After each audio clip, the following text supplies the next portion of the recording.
పొలం పనుల కోసం గండవరానికి వెళితే కొందరు వ్యక్తులు కిరాతకంగా దాడి చేశారని, మంత్రి నారాయణ కనుసన్నల్లోనే సాకేష్ పై దాడి జరిగిందని మాజీ మంత్రి కాకాన గోవర్ధన్ రెడ్డి ఆరోపించారు. టీడీపీ నేతల చేతిలో గాయపడ్డ వైసీపీ యువజన విభాగం నేత సాకేష్ ని ఆయన పరామర్శించారు. ఈ సందర్భంగా ఆయన మాట్లాడుతూ, మానవ మృగాల్లాగా దాడి చేశారని, తీవ్రంగా దాడి చేస్తే పోలీసులు చిన్న కేసు పెట్టి వదిలేసి కొడవలూరు సిఐ కేసును నీరుగార్చారని అన్నారు. వైఎస్ఆర్సీపీ శ్రేణులకు అండగా ఉంటాం, మితిమీరి వ్యవహరిస్తున్న వారిపై భవిష్యత్తులో చర్యలు తీసుకుంటాం అని ఆయన పేర్కొన్నారు. వైఎస్ఆర్ కాంగ్రెస్ పార్టీకి సంబంధించి ఉత్సాహంగా ఉండేటువంటి యువకుడు కార్యకర్త అయినటువంటి సాకేష్ మీద జరిగినటువంటి దాడి నేను, నాతో పాటు శాసనమండలి సభ్యులు, నెల్లూరు నగర వైఎస్ఆర్ కాంగ్రెస్ పార్టీ ఇన్ఛార్జి పర్వతిరెడ్డి చంద్రశేఖర్ రెడ్డి గారు,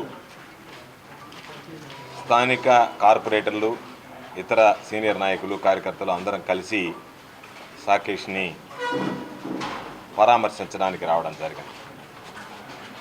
ఎంత దురదృష్టకరమైనటువంటి సంఘటనలు ఈ కూటమి ప్రభుత్వంలో జరుగుతున్నాయని చెప్పడానికి ఇది ఒక ఉదాహరణ. అంటే పాపం సాకేష్ గడిచినటువంటి ఎన్నికల్లో వైఎస్ఆర్ కాంగ్రెస్ పార్టీ పక్షాన నిలబడి చురుకుగా పనిచేసినటువంటి వ్యక్తి, రాజకీయాల్లో ఇప్పుడిప్పుడే ఎదగడానికి అవకాశం ఉన్నటువంటి వ్యక్తి. ఇటువంటి వ్యక్తి తన పొలం పనులు చూడడానికి కొడవలూరు మండలంలో ఉన్నటువంటి గన్నవరం గ్రామానికి వెళ్తే అక్కడ పాపం 5 మంది, 4 చుట్టుముట్టి అతి దారుణంగా కిరాతకంగా సాకేష్ మీద దాడి చేయడం జరిగింది.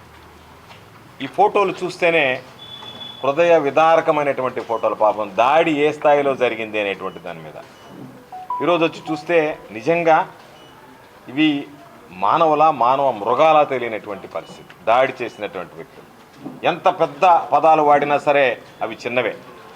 ఒంటి నిండా ఇప్పటికీ పాపం కమిలినటువంటి గాయాలు ఉన్నాయి. కుడి చెయ్యి 2 దగ్గరలా ఫ్రాక్చర్ అయింది, దానికి ఈరోజు కట్టుకట్టి ఈరోజు అది. దానితో పాటు పాపం తల మీద 15 కుట్లు పడ్డాయి.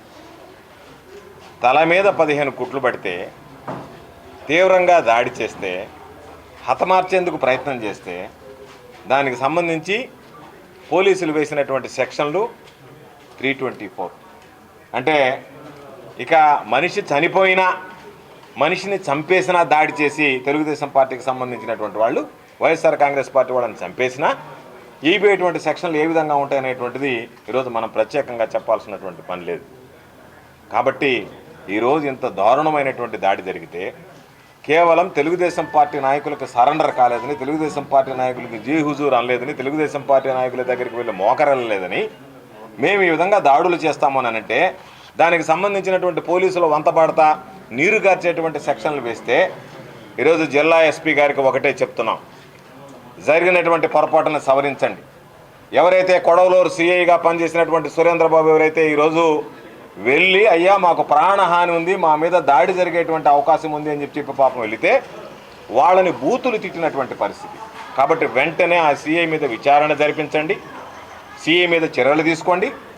దానితో పాటు ఉన్నటువంటి సెక్షన్లు ఆల్టర్ చేయకపోతే అటు ఆ సిఐ మీద ప్రైవేట్ కేసు వేస్తాం, అదేవిధంగా జరిగినటువంటి ఘటనలకు సంబంధించినటువంటి ఖచ్చితంగా కేసులు వేసేటువంటి విధంగా కోర్టును ఆశ్రయించడం జరుగుతుంది.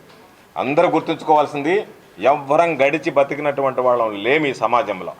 నిన్నటి వరకు వైఎస్ఆర్ కాంగ్రెస్ పార్టీ అధికారంలో ఉన్నది, ఈరోజు తెలుగుదేశం పార్టీ కూటమి ప్రభుత్వం అధికారంలో ఉండొచ్చు, రేపు మరలా కూటమి ప్రభుత్వం ఏ విధంగా పనిచేసింది అనేటువంటిది గడిచినటువంటి 5 నెలల్లోనే పెదవి విరిచేటువంటి పరిస్థితి ఏర్పడింది ప్రజలు. కాబట్టి అటువంటి పరిస్థితిలో ఈరోజు మరలా వైఎస్ఆర్ కాంగ్రెస్ పార్టీ ప్రభుత్వం ఏర్పడిన తర్వాత ఈ దాడి చేసినటువంటి వ్యక్తులను విడిచిపెట్టడం, దాడి చేసినటువంటి వ్యక్తులకు వంతపాడినటువంటి పోలీసు అధికారులను విడిచిపెట్టడం. కాబట్టి మేమందరం జిల్లా ఎస్పీ గారి దగ్గరికి వెళ్ళి జిల్లా ఎస్పీ గారిని ఆ రోజు కార్యాలయాన్ని ముట్టడించే లోపలే దీనికి సంబంధించినటువంటి ఏదైతే న్యాయపరమైనటువంటి సెక్షన్లు ఉంటాయో వాటి ప్రకారం వేసి చర్యలు తీసుకోవాల్సిందిగా డిమాండ్ చేస్తున్నాం.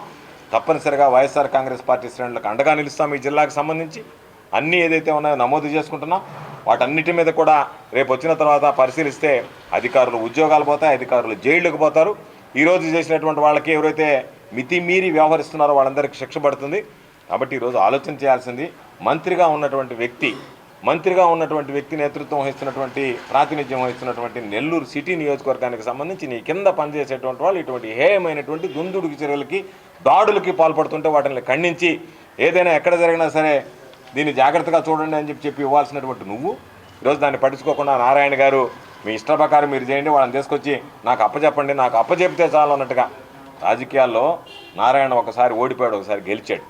కానీ నారాయణ గారు గుర్తుపెట్టుకోవాల్సింది ఎప్పుడు కూడా రాజకీయాల్లో ప్రజలకు సంబంధించి వాళ్ళని అభిమానంతో ఆకట్టుకొని చెప్పి రాజకీయాల్లో కొనసాగాలి తప్ప దాడులు దౌర్జన్యాలు చేసి వాళ్ళందరినీ తీసుకొచ్చి నాకు సరెండర్ చేయండి అనేటువంటి విధంగా మాట్లాడడం, సరెండర్ చేసేటువంటి విధంగా వీళ్ళు ఆయన దగ్గర మెహర్బానీ కోసం మెప్పు కోసం ప్రయత్నించడం సరైనటువంటి పద్ధతి కాదు. వైఎస్ఆర్ కాంగ్రెస్ పార్టీ కార్యకర్తలకు అండగా నిలుస్తాం. సాకేష్ విషయంలో మరలా చెప్తున్నాం, దీన్ని విడిచిపెట్టాం. జిల్లా ఎస్పీ గారు ఇప్పటికైనా దిద్దుబాటు చర్యలు తీసుకుని సాకేష్ మీద జరిగినటువంటి దాడికి పూర్తి స్థాయిలో న్యాయం జరగాలని, సాకేష్కి ఆంధ్రం ఈ జిల్లాలో ఉండేటువంటి పూర్తి స్థాయిలో వైఎస్ఆర్ కాంగ్రెస్ పార్టీ శ్రేణులన్నీ అండగా నిలుస్తామని చెప్పి ధైర్యంగా ముందుకు వెళ్ళే విధంగా అందరం ప్రోత్సహిస్తామని చెప్పి సందర్భంగా తెలియజేస్తూ ఈ దాడిని విచక్షణారహితంగా జరిగినటువంటి ఈ దాడిని అందరం కలిసి ముక్త కంఠంతో ఈరోజు ఖండిస్తున్నాం.